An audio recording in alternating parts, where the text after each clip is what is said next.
Hey, it's Graham Taylor here at Hudson Rose. Hope you're well. A video today about mortgage valuations and surveys. All right, and some things that can happen when you have a mortgage valuation, some things to be aware of. So when you're buying a property with a mortgage, the lender needs to go out and assess that the property you're buying is suitable security for the loan, which basically means that it is worth what you're paying for it or what they're lending against it. And also it's not going to fall down, because if you don't pay your mortgage, ultimately they're going to take possession of that property and sell it on. So the lender needs to send a chartered surveyor out to be able to do that bit of work.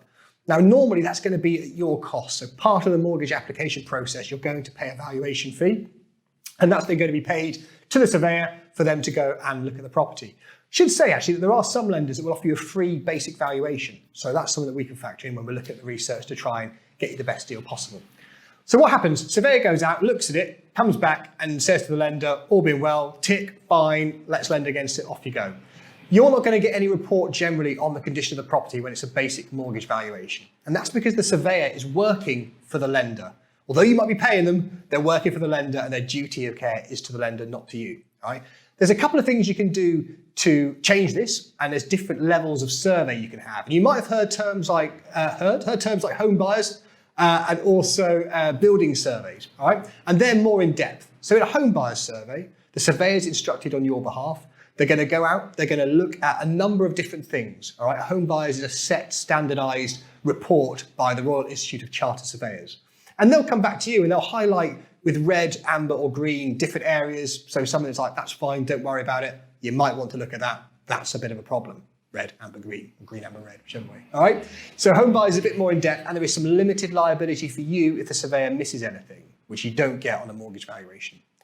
If you're looking for something really in depth, then you want a building survey. And that is literally where they go out and look at the whole thing, fine tooth comb. If there's anything wrong with that building, it should be picked up by the surveyor.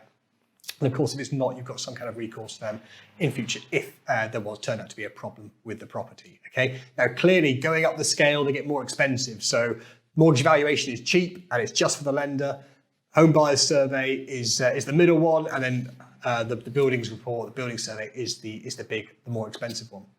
Honestly, having spoken to surveyors we work with locally, 9 times out of 10, a home buyer is sufficient for what a client needs. All right, but if you're buying something particularly big or particularly old, listed buildings, you might want to have that full building survey report. Now, the one thing that can happen is that you found your dream home. There's been a lot of juggling to get the property. You finally outbid everyone else, and the surveyor goes out and they look at it and they go, well, do you know what? Actually, we don't think it's worth 210,000. We think it's only worth 200,000, and they'll downvalue the property. So what happens if that goes on? Right, well, it doesn't mean the lender's not going to lend you the money. All it means is the lender always uses the lower of the purchase price or the valuation to calculate their loan to value. So if you wanted to borrow £180,000 and the property was downvalued to 200,000, the lender would come back and say, okay, we're happy to do that 180, but we're going to assume the value is £200,000, and therefore your loan to value, the amount you're borrowing relative to the loan, is going to be 90%. So it could change your product. So what I want to say is it's not a complete dead in the water if a property gets downvalued, but we just need to reassess how does it affect it? Does it change the product? Is there any scope to go back and renegotiate with the person you're buying from? It's not the end of the world, but bear in mind, lower of purchase price or valuation. So there's a lot to cover in that. When you're looking at sort of properties and getting an idea of what you want, what sort of survey you want, start speaking to some local surveyors, get an idea of their costs as well. There are lenders that will allow you to have a home buyer's survey as part of their process. There's positives and negatives to that, so we can chat about that further if you give us a shout.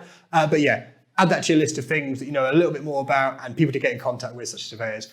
If you want to chat to me or any of the guys here further, give us a shout at 0330 122 9920, or check out the website hudson-rose.co.uk or Instagram or Facebook. But hopefully that helps, and I'll see you soon. Take care, bye.